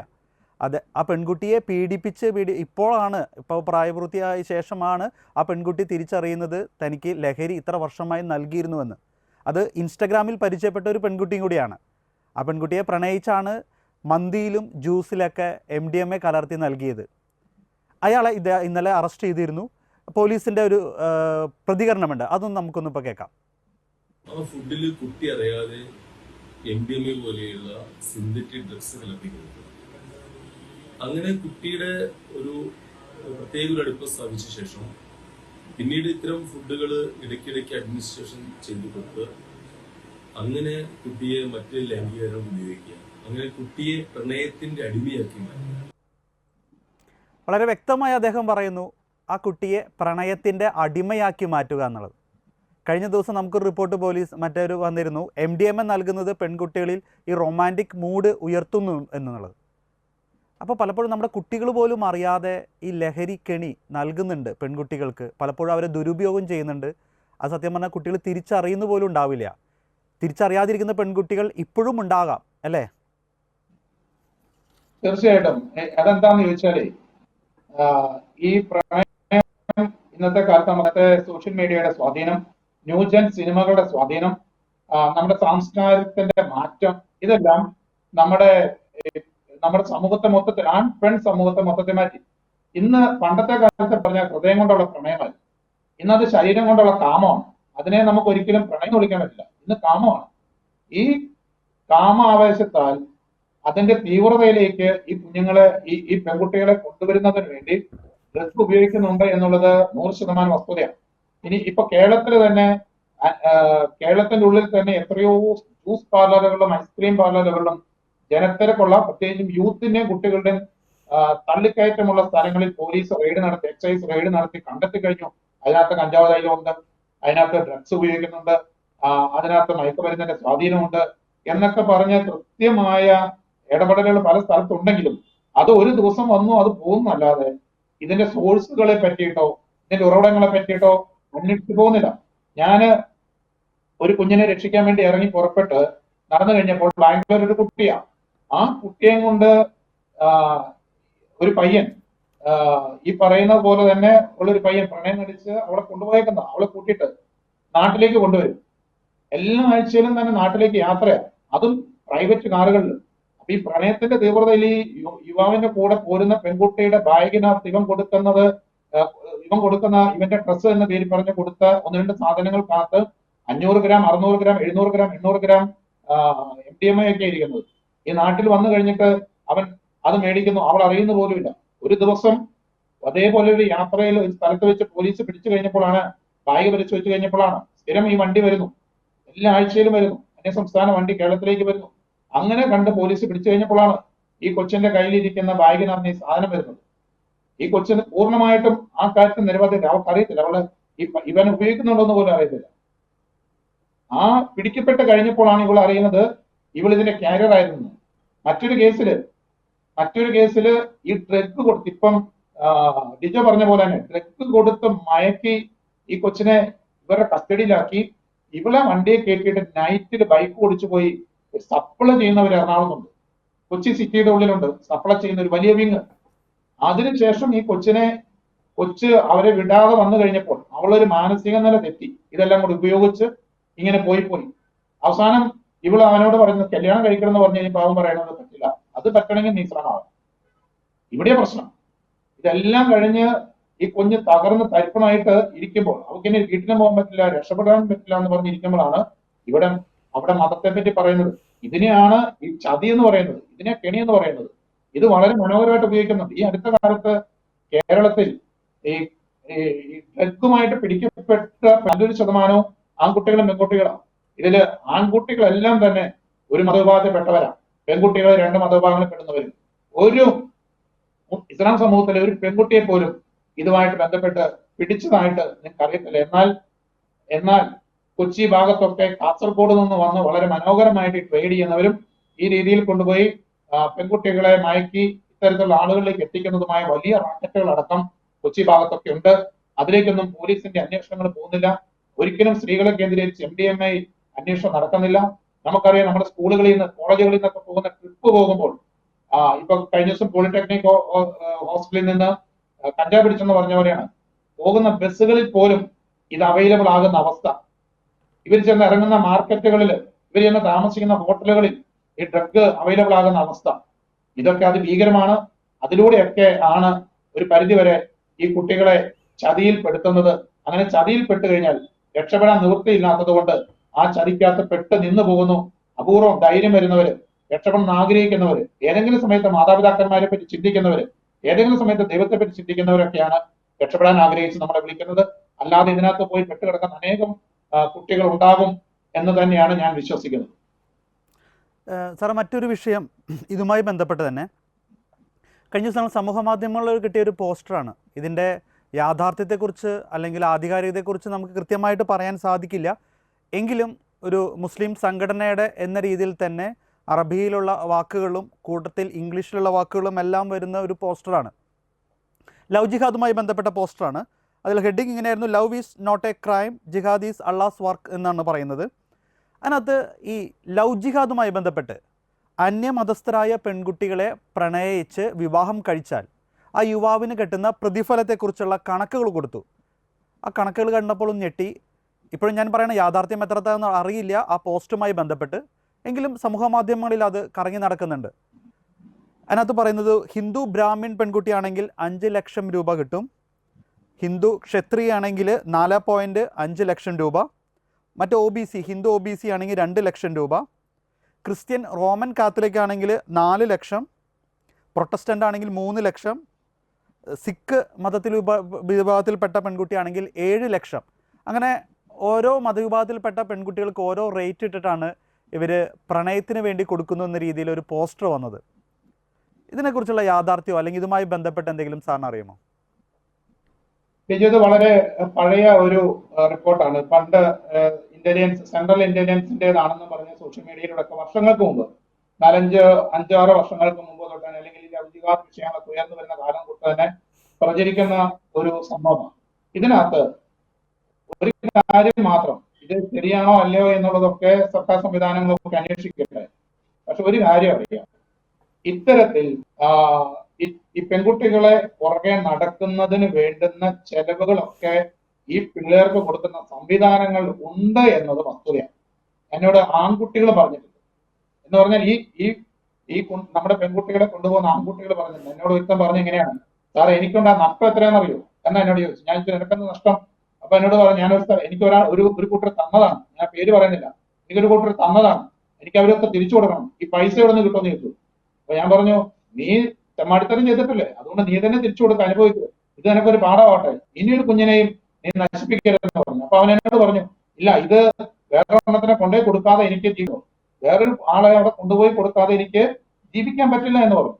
ഇത് ഇങ്ങനെ ഒരു വസ്തുത ഉണ്ട് എന്നുള്ളത് 100% ശരിയാണ് എന്ന് നമുക്ക് ഇവരുടെ എല്ലാം വാസ്തവം. അത് മാത്രമല്ല, ഇന്ന് വരെ ഇസ്ലാമിക സമൂഹം ഈ റിപ്പോർട്ടിനെ നിരാകരിച്ചിട്ടില്ല, തള്ളി പറഞ്ഞിട്ടില്ല. കഴിഞ്ഞ ദിവസവും ഇസ്ലാമിക നേതാക്കന്മാർ പറയുന്നുണ്ടായിരുന്നു, ഞങ്ങളുടെ ഉള്ളിലെ സംഘടനകളല്ല, ഞങ്ങളുടെ സമൂഹത്തിന് പുറത്തു നിൽക്കുന്ന ചില സംഘടനകൾ ഇത്തരത്തിലൊക്കെ പ്രവർത്തിക്കുന്നുണ്ട്, അതിനകത്ത് ഇസ്ലാമിക സമൂഹത്തിന് ബാധ്യത ഇല്ല എന്ന് പറയുന്നുണ്ട്.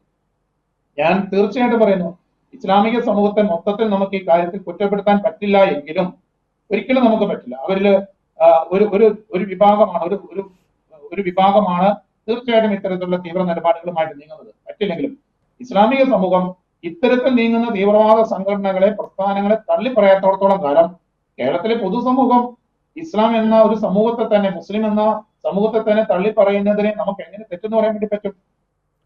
അല്ലെങ്കിൽ ഞാൻ തള്ളിപ്പറയണം, എന്റെ മക്കള് ചെയ്ത് എന്തെങ്കിലും കുറ്റക്കെട്ട് ചെയ്യണം, ഞാനാണ് ഒന്നുകിൽ തിരുത്തി കൊടുക്കേണ്ടത്, അല്ലെങ്കിൽ ഞാൻ തിരുത്തി കൊടുത്തിട്ടും അവര് തയ്യാറാകുന്നില്ലെങ്കിൽ അതിനെ തള്ളിപ്പറയണം. അങ്ങനെ തള്ളിപ്പറയാൻ ക്രൈസ്തവ സമൂഹങ്ങളൊക്കെ എന്നും ധാർമ്മികമായ ഉത്തരവാദിത്തം കാണിച്ചിട്ടുണ്ട്. അങ്ങനെ എന്തെങ്കിലുമൊക്കെ ഇതില് ഏതെങ്കിലുമൊക്കെ സംഘടനകളുടെ പ്രസ്ഥാനങ്ങളുടെ ഭാഗം വരികയാണെങ്കിൽ, അതേസമയം ഇത്തരത്തിൽ ഒന്ന് തള്ളിപ്പറയുവാൻ, ഇതിനെ നിഷേധിക്കാൻ പോലും ഈ ഇസ്ലാമിക സംഘടനകൾ ഇന്ന് വരെ മുന്നോട്ട് വന്നിട്ടില്ല എന്നുള്ളതാണ് ഇത് സത്യമാണെന്ന് വിശ്വസിക്കാൻ നമ്മെ പ്രേരിപ്പിക്കുന്നത്. ഓക്കെ സാറേ, കേൾക്കുമ്പോൾ തന്നെ ഭയപ്പെടുത്തുന്ന രീതിയിലുള്ള കണക്കുകൾ. എന്തായാലും വളരെ ഭീകരമായ ഈ ഒരു അവസ്ഥ അത് നമ്മുടെ സമൂഹത്തിലേക്ക് തുറന്നു കാണിക്കേണ്ടതുണ്ട്. പ്രത്യേകിച്ച് നമ്മുടെ സമുദായത്തിലെ കുട്ടികൾ, പെൺകുട്ടികൾ ഇതേക്കുറിച്ച് അറിവുണ്ടായിരിക്കേണ്ടതുണ്ട്. അവരുടെ മുമ്പിൽ വരുന്നവർ എങ്ങനെയാണ്, എങ്ങനെയുള്ളവരാണ്, ഏത് ബാക്ക്ഗ്രൗണ്ടിൽ നിന്നുള്ളവരാണ് എന്നൊക്കെ മനസ്സിലാക്കാൻ ഉള്ള ഒരു വിവേകം നമ്മുടെ പെൺകുട്ടികൾ കാണിക്കേണ്ടതുണ്ട്. നമ്മളിപ്പോഴും ഈ ലവ് ജിഹാദിനെ കുറിച്ച് പലപ്പോഴും പറയുന്നു, ഇപ്പോഴും നമ്മൾ അതേ വിഷയത്തെക്കുറിച്ച് ചർച്ച ചെയ്യുന്നു. ഇതിൽ നമ്മുടെ സമൂഹത്തിൽ വരുത്തേണ്ട ഒരു മാറ്റമില്ലേ? പ്രത്യേകിച്ച് നമ്മുടെ സമുദായത്തിൽ നമ്മുടെ കുട്ടികൾ 1-ാം ക്ലാസ് മുതൽ 12-ാം ക്ലാസ് വരെ മതബോധനം പഠിച്ച് വളരുന്നു, സഭയുമായി ചേർന്ന് നിൽക്കുന്നു. അതിനുശേഷമാണ് അവർ മറ്റ് പഠനങ്ങൾക്കൊക്കെ കൂടി കൂടുതൽ പുറത്തേക്കൊക്കെ പോകുന്നത്. അപ്പോൾ ഈ 1 മുതൽ 12 വരെ പഠിക്കുന്ന ഈ മതബോധനം നമ്മുടെ പെൺകുട്ടികളിൽ ഒരു മാറ്റവും, അതായത് മതത്തെക്കുറിച്ചുള്ള, ഈശോയെക്കുറിച്ചുള്ള ആ ഒരു സ്നേഹവും അല്ലെങ്കിൽ ക്രൈസ്തവ സഭയെക്കുറിച്ചുള്ള ഒരു തീക്ഷ്ണതയും ഒന്നും ഉണ്ടാക്കുന്നില്ല എന്നുള്ളത് വളരെ വേദനാജനകമല്ലേ? ഡിജോ, ഇവിടെ അതിലേക്ക് കയറുന്നതിന് മുമ്പ് ഞാനൊരു കാര്യം കൂടെ പറഞ്ഞോട്ടെ. അതായത് ഇന്ന് ഇസ്ലാമിക സമൂഹം അല്ലെങ്കിൽ ഇസ്ലാമിക ഡിബേറ്റുകാര് ചാനൽ ചർച്ചകൾ വന്നിരുന്ന് പറയുന്ന ഒരു കാര്യമുണ്ട്. നിങ്ങളിങ്ങനെ പറയുമ്പോൾ നിങ്ങളുടെ പെൺകുട്ടികളെ, നിങ്ങളുടെ സമൂഹത്തെ മുഴുവൻ നിങ്ങൾ അടച്ചാക്ഷേപിക്കുകയാണ്. ഒരിക്കലുമല്ല. ക്രൈസ്തവ പെൺകുട്ടികളെല്ലാം ഇങ്ങനെ കാണുമ്പോൾ ഇറങ്ങിപ്പോകുന്നവരൊന്നുമല്ല, ഒരിക്കലും അങ്ങനെയല്ല. പക്ഷെ അവിടെയാണ് നമ്മൾ ചതി എന്ന വാക്ക് ഉപയോഗിക്കുന്നത്. ചതിയിലൂടെ കൊണ്ടുപോകാം, പ്രണയമാണെന്ന് നടിച്ച് ഈ കാലഘട്ടത്തിന്റെ സാമൂഹിക മാറ്റത്തെ എല്ലാം അവരുടെ മുമ്പിലേക്ക് പ്രതിഫലിപ്പിച്ച് ഈ ലിബറൽ ലെഫ്റ്റ് മൂവ്മെന്റുകളും അതുപോലെ എത്തിസ്റ്റ് മൂവ്മെന്റുകളും മത തീവ്രവാദികളും എല്ലാം ഇവരെ എന്താണ് ഒരു ലോക സാഹോദര്യത്വമൊക്കെ പറഞ്ഞുകൊണ്ട് നമ്മുടെ കുഞ്ഞുങ്ങളെ ആ ആശയത്തിലേക്ക് അടുപ്പിക്കുക, അവരെ ചതിപ്പെടുക. ഇത് സാത്താന്റെ വഞ്ചന, ശരിക്കും പറയുന്നത് ഡിസെപ്ഷൻ എന്ന് പറയും, വഞ്ചനയാണ്. ആ വഞ്ചനയിലേക്ക് ഈ കുഞ്ഞുങ്ങളെ ചെന്ന് പെടുത്തുവാണ്. അതൊരിക്കലും ബോധത്തോടെ പോകുന്നതല്ല. അതുകൊണ്ടാണ് ഞാൻ പറഞ്ഞത്, എന്താണ് ട്രാപ്പിൽ പെടുത്തുന്നു, അതുപോലെ ഡ്രഗ്സ് കൊടുക്കുന്നു, ഇതെല്ലാം കൊടുത്ത് ഇങ്ങനെ പെടുത്തിക്കൊണ്ട് പോവുകയാണ്. അല്ലാതെ ഈ കുഞ്ഞുങ്ങളൊന്നും സ്വമനസ്സാലെ പോകുന്നതല്ല. ഒരു കാര്യം കൂടെ മനസ്സിലാക്കാം, ഈ ക്രൈസ്തവ സമൂഹത്തിലെ പെൺകുട്ടികളെ പൊതുവെ നമ്മൾ കാണുന്നത് നിഷ്കളങ്കരായ കുഞ്ഞുങ്ങളാണ്. അവർ നിഷ്കളങ്ക, കാപട്യമില്ല. ഈ കാപട്യമില്ലാത്ത കുഞ്ഞുങ്ങളെ സംബന്ധിച്ചിട്ട് അവരിലേക്ക് ഒരു കാര്യം ആദ്യം ഒരു ആശയം കിട്ടുകയാണ്, ഇതാണ് ശരിയെന്ന് പറഞ്ഞു. അതിനെ അവർ കണ്ണും പൊട്ടി സ്വീകരിക്കുന്നു. അവര് പഠിച്ചിരിക്കുന്ന സ്നേഹത്തെ പറ്റിയാണ്. അവര് പഠിച്ചിരിക്കുന്ന സഹോദരനെ ദൈവത്തെ പോലെ കാണണമെന്നാണ്. അവര് പഠിച്ചിരിക്കുന്ന സഹോദരനെ മാനിക്കണമെന്നാണ്, അവനെ ബഹുമാനിക്കണമെന്നാണ്. അങ്ങനെ മാനിക്കാൻ ഒരു കൂട്ടുകാരൻ അല്ലെങ്കിൽ ഒരു കൂട്ടുകാരി അടുത്തേക്ക് വരുമ്പോൾ അങ്ങനെ മാനിക്കാൻ തയ്യാറാകുന്നതിനെ മുതലെടുപ്പ് നടത്തി അതിനെ ചൂഷണം ചെയ്ത് ഈ കുഞ്ഞുങ്ങളെ കൊണ്ടുപോയി ഇവരറിയാതെ തന്നെ ചതിപ്പെട്ട് കഴിയുമ്പോഴാണ് ഇവരറിയുന്നത്. ഇതാണ് സംഭവിച്ചുകൊണ്ടിരിക്കുന്നത്. അല്ലാതെ ക്രൈസ്തവ സമൂഹത്തിലെ പെൺകുട്ടികൾ മുഴുവൻ ഞാൻ കാണുമ്പോൾ ഒരു ആണിന്റെ കൂടെ പോകാൻ വേണ്ടി ചാടി റെഡിയായിട്ട് നിൽക്കുന്ന രീതിയിലല്ല, ഒരിക്കലുമല്ല. എന്നാൽ ഡിജ ചോദിച്ച ചോദ്യത്തിലേക്ക് ഞാൻ വരാം. എന്നാൽ ഈ 1 തൊട്ട് 12 വരെ വിശ്വാസ പരിശീലനമൊക്കെ നേടുന്നുണ്ട്. അതെല്ലാ ക്രൈസ്തവ ഡിനോമിനേഷനിൽപ്പെട്ടവർക്കും മതബോധനവും വിശ്വാസ പരിശീലനവും ഒക്കെ ലഭിക്കുന്നുണ്ടെങ്കിലും ഈ കാലഘട്ടത്തിന്റെ മാറ്റങ്ങൾക്കനുസരിച്ച് അതായത് അതിവേഗതയിൽ, സൂപ്പർസോണിക് വേഗതയെക്കാളും വേഗതയിൽ മാറിക്കൊണ്ടിരിക്കുന്ന ഈ നവലോക സൃഷ്ടിക്കുള്ളിൽ പെട്ടുകൊണ്ട് നമ്മുടെ കുഞ്ഞുങ്ങള് ജീവിക്കേണ്ടത് എങ്ങനെയെന്ന്, അവിടെ കരുതേണ്ടത് എങ്ങനെയെന്ന് പരിശീലനം കൊടുക്കുന്നതിൽ ഒരു പരിധി വരെയൊക്കെ നമുക്ക് കുടുംബങ്ങൾക്ക്, മാതാപിതാക്കന്മാർക്കെല്ലാം ഈ തിരക്കേറിയ ജീവിതത്തിനിടയ്ക്കും ഈ മാറ്റങ്ങളുടെ വേഗതയ്ക്കനുസരിച്ചും എത്തിപ്പെടാൻ പറ്റിയിട്ടില്ല എന്നുള്ളത് വസ്തുതയാണ്. അതിനെ നമുക്ക് മറക്കാൻ വേണ്ടി പറ്റില്ല, അത് വസ്തുത തന്നെ. അതുകൊണ്ട് തന്നെ ഈ കാലത്തിന്റെ മാറ്റങ്ങൾ ഉൾക്കൊള്ളാൻ പറ്റാത്ത സമൂഹം ആ പഴമയിൽ നിന്നുകൊണ്ട് ഈ കാപട്യങ്ങളെ തിരിച്ചറിയാതെയാണ് ഇതിനകത്ത് ചെന്നപ്പെടുന്നത്. അപ്പൊ അതിന് പറ്റുന്ന പരിശീലന പരിപാടികളൊക്കെ ഈ കുഞ്ഞുനാൾ മുതൽ കൊടുക്കാൻ നമുക്ക് ബാധ്യതയുണ്ട്. അതിന് നമ്മൾ തയ്യാറാണ്. അത് സഭയുടെയോ സഭാധികാരികളുടെ തലയിൽ മാത്രം കൊണ്ടുപോയി വെക്കേണ്ടതല്ല. സംഘടനകളുണ്ട്, വിവിധ സംഘടനകളുണ്ട്, വിവിധ പ്രസ്ഥാനങ്ങളുണ്ട്, വിവിധ മൂവ്മെന്റുകളുണ്ട്, വ്യക്തികളുണ്ട്, കുടുംബങ്ങളുണ്ട്, മാതാപിതാക്കളുണ്ട്, അധ്യാപകരുണ്ട്. ഇവർക്കെല്ലാം റോളുണ്ട്. ആ സമൂഹത്തിൽ പണ്ട് ധാർമ്മികതയ്ക്ക് റോൾ ഉണ്ടായിരുന്നു. ഇന്ന് ധാർമ്മികതയെ പറ്റി സ്കൂളിൽ സംസാരിക്കാൻ പറ്റാത്തൊരവസ്ഥ സ്കൂളുകളിലും. അപ്പൊ ആ ഒരു കൾച്ചറിലേക്ക് തിരിച്ചു വന്നുകൊണ്ട് ഈ കുഞ്ഞുങ്ങളെ ഈ കാലഘട്ടത്തിന്റെ കുത്തൊഴുക്കിൽ പിടിച്ചു നിൽക്കാൻ പറ്റുന്ന രീതിയിൽ പാറയിൽ നിർമ്മിക്കപ്പെടുന്ന ഭവനങ്ങളെ പോലെ കാറ്റ് വന്നാലും, മഴ വന്നാലും, വെള്ളപ്പൊക്കം വന്നാലും, സുനാമി വന്നാലും തകർന്നു പോകാത്ത രീതിയിൽ ഇവരുടെ ജീവിതങ്ങളെ നിയന്ത്രിച്ചു നിർത്താൻ പറ്റുന്ന രീതിയിൽ ഉള്ള ബോധവൽക്കരണം, പരിശീലന പരിപാടികൾ, അവരുടെ ആറ്റിറ്റ്യൂഡുകളെ സെറ്റ് ചെയ്യുന്ന തരത്തിലുള്ള ബോൾഡായിട്ടുള്ള നല്ല നടപടികൾ, അതിനുവേണ്ടുന്ന സിലബസുകളൊക്കെ ക്രമീകരിച്ച് ശക്തമായി മുന്നോട്ട് വരേണ്ടിയിരിക്കുന്നു. ഇത് ഞാൻ കേരളത്തിലെ ക്രൈസ്തവ സമൂഹത്തെ മാത്രം ഉദ്ദേശിച്ചുകൊണ്ട് പറയുന്നത്. എല്ലാവരെയും, നമ്മുടെ കുഞ്ഞുങ്ങൾ ആത്മഹത്യയിലേക്ക് പോകുന്നു, ക്രൈമിലേക്ക് പോകുന്നു, സ്വന്തം അപ്പനും അമ്മേനും കുത്തിക്കൊല്ലുന്നു, ഇന്നലെ കണ്ടില്ല ഒരുത്തൻ കൂട്ടുകാരനെ കുത്തിക്കൊല്ലുന്നു. ഈ അവസ്ഥയിലൊക്കെ എത്തിപ്പെടുന്നതിന് കുറയുള്ള കാരണം ഈ ധാർമ്മികമായ പരിശീലനത്തിലുള്ള കുറവാണ്. അവരെ ബോധ്യങ്ങളിലേക്ക് കൊണ്ടുവരുന്നുള്ള കുറവാണ്. അതോടൊപ്പം ദൈവം എന്ന ചിന്ത, ദൈവാശ്രയത്വ ബോധം, ദൈവ അവബോധം നമ്മുടെ കുഞ്ഞുങ്ങൾക്കില്ല. എല്ലാവരും പ്രാർത്ഥിക്കുന്നുണ്ട്, പള്ളിയിൽ പോകുന്നുണ്ട്, അമ്പലത്തിൽ പോകുന്നുണ്ട്, മോസ്കുകളിലൊക്കെ പോകുന്നുണ്ടായിരിക്കാം. പക്ഷേ ഇവരിലേക്ക് യഥാർത്ഥത്തിലുള്ള ദൈവ അവബോധമില്ല, ക്രിസ്തു അവബോധം ഇവർക്കൊന്നുമില്ല. അവിടെയാണ് ഈ പരാജയം സംഭവിക്കുന്നത്. അപ്പൊ ക്രിസ്തുവിനെ സ്വന്തമാക്കിക്കൊണ്ട് ക്രിസ്തു കൂടെയുള്ള ഒരു വ്യക്തിക്ക് എങ്ങനെയാണ് ജീവിക്കേണ്ടത്, ക്രിസ്തു കൂടെയുള്ള ഒരു വ്യക്തി എങ്ങനെയാണ് ഈ കാലഘട്ടത്തിലെ പ്രശ്നങ്ങളെ മറികടക്കുന്നത് എന്നുള്ള ഒരു തലത്തിലേക്ക് നമ്മുടെ കുഞ്ഞുങ്ങളെ കുഞ്ഞുനാൾ മുതൽ പരിശീലിപ്പിച്ചു. പ്രത്യേകിച്ചും ഈ സമ്മർ ക്യാമ്പുകളും സമ്മർ വെക്കേഷനുകളും ഒക്കെ, വെക്കേഷൻ പ്രോഗ്രാമുകളൊക്കെ പള്ളികളോട് ചേർന്നും സമൂഹത്തോട് ചേർന്നും ഒക്കെ വരാൻ പോകുന്ന കാലഘട്ടത്തിൽ കൃത്യമായി അങ്ങനെ പരിശീലന പരിപാടികളിലൂടെ അവരെ കൊണ്ടുപോകേണ്ടതുണ്ട്. ഞാൻ ഒരിക്കൽ കൂടി അവസാനത്തേക്ക് വരുമെന്ന് തോന്നുന്നു. ഞാൻ പറയാണ്, ഇസ്ലാമിക തീവ്രവാദത്തോടൊപ്പം തന്നെയാണ് ഈ നവ ലിബറൽ ലെഫ്റ്റിസ്റ്റ് ചിന്തകളുടെ സ്വാധീനങ്ങൾ, അതോടൊപ്പം തന്നെ എത്തിയസത്തിന്റെ സ്വാധീനങ്ങൾ, യുക്തിയുടെ സ്വാധീനങ്ങൾ, യുക്തിവാദികളുടെ സ്വാധീനങ്ങൾ, ഇതിനെല്ലാം മറികടക്കാനും ആ വെല്ലുവിളികളെ, പ്രത്യേകിച്ചും ഈ ലോകത്തിന്റെ ജഡത്തിന്റെ ഇപ്പൊ സെക്സ് ആണല്ലോ എല്ലാം, ആ സെക്സിന്റെ പ്രലോഭനങ്ങൾ, ഇതെല്ലാം മറികടക്കാൻ നമ്മുടെ കുട്ടികളെ പരിശീലിപ്പിച്ച് അവരെ നല്ല വ്യക്തിത്വത്തിന് ഉടമകളാക്കി മാറ്റുന്നതിന് വേണ്ടിയുള്ള പരിശീലന മുറകളാണ് നമ്മൾ ആവിഷ്കരിക്കേണ്ടതും നടപ്പിലാക്കേണ്ടതും. അതോടൊപ്പം തന്നെ കാലഘട്ടത്തിന്റെ തിന്മകൾക്കെതിരെ ധീരതയോടെ സ്വരമുയർത്തുവാനും കൈ ചൂണ്ടി അത് തെറ്റാണെന്ന് പറയുവാനും ചാട്ടമാരെടുത്തുകൊണ്ട് അതിനെതിരെ പോരാടാനും ഉള്ള ധാർമ്മികമായ ഒരു ബോധ്യവും ധാർമ്മികമായ ഒരു ദൗത്യം നമുക്കുണ്ട്. ആ ബോധ്യതലം നമ്മുടെ നേതൃത്വങ്ങളിലേക്ക്, സംഘടന, സാമൂഹിക, രാഷ്ട്രീയ മേഖലകളിൽ പ്രവർത്തിക്കുന്നവരിലേക്കും സഭാ നേതൃത്വങ്ങളിലേക്കും ഒക്കെ എത്തിപ്പെടേണ്ടതുമുണ്ട്. അങ്ങനെ എല്ലാവരും ഒന്നിച്ചു ചേർന്നുകൊണ്ട് ഒന്ന് പോരാടിയാൽ മാത്രമേ ഉള്ളൂ ഈ തരത്തിലുള്ള ആക്രമണങ്ങളെ നമുക്ക് നേരിടാൻ വേണ്ടി സാധിക്കുന്നുള്ളൂ. തീർച്ചയായിട്ടും സാർ പറഞ്ഞെല്ലാം വ്യക്തമാണ്. കുടുംബങ്ങളിൽ നിന്നും നമ്മുടെ സഭാ സംവിധാനങ്ങളിൽ നിന്നുമെല്ലാം വലിയൊരു ധാർമ്മികത ഉയരേണ്ട സമയമാണ്. നമ്മുടെ കുട്ടികൾക്ക് വേണ്ടി, ഭാവി സമൂഹത്തിന് വേണ്ടി എല്ലാം ഈ ഒരു വിഷയവുമായി ബന്ധപ്പെട്ട് ഇപ്പോൾ ഇനി വരാൻ പോകുന്ന വെക്കേഷൻ കാലങ്ങളിലെല്ലാം സഭ സംവിധാനങ്ങളും കുടുംബങ്ങളും മാതാപിതാക്കളും എല്ലാം ഉണർന്ന് പ്രവർത്തിക്കട്ടെ എന്ന് നമുക്ക് പ്രാർത്ഥിക്കാം. ഇത്രയും വലിയൊരു വിപത്തിനെ, ഈ ഒരു ചതിയെ നമ്മുടെ സമൂഹത്തിൽ നിന്നും പൂർണ്ണമായും ഇല്ലാതാക്കാൻ എല്ലാവരും ഒത്തൊരുമിച്ച് നമുക്ക് പ്രവർത്തിക്കാം. ഇത്ര നേരം ഞങ്ങളോടൊപ്പം പ്രതികരിച്ചതിനും ഞങ്ങളുടെ വിലയേറിയ സമയം മാറ്റിവെച്ചതിനുമെല്ലാം ഒരുപാട് നന്ദി.